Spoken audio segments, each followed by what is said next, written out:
Welcome to lifeworks.com। इस video में हम जानेंगे कि MT4 मेटाट्रेडर प्लेटफॉर्म कैसे डाउनलोड करते हैं और कैसे इंस्टॉल करते हैं।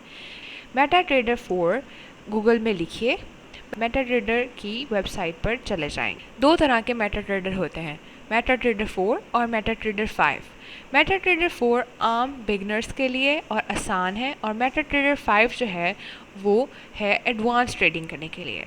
तो ऊपर ऑप्शन है मेटाट्रेडर 5 का, स्क्रॉल डाउन कीजिए, आपको मिलेगा मेटाट्रेडर 4 का ऑप्शन, उस पर क्लिक कीजिए। क्लिक करने के बाद वो ऑटोमेटिकली डाउनलोड होना शुरू हो जाएगा। डाउनलोड करने के बाद आप उस पर क्लिक कीजिए। जब आप उस पर क्लिक करेंगे तो एक नई विंडो शुरू कीजिए। फिनिश का ऑप्शन आएगा, उस पर क्लिक कीजिए।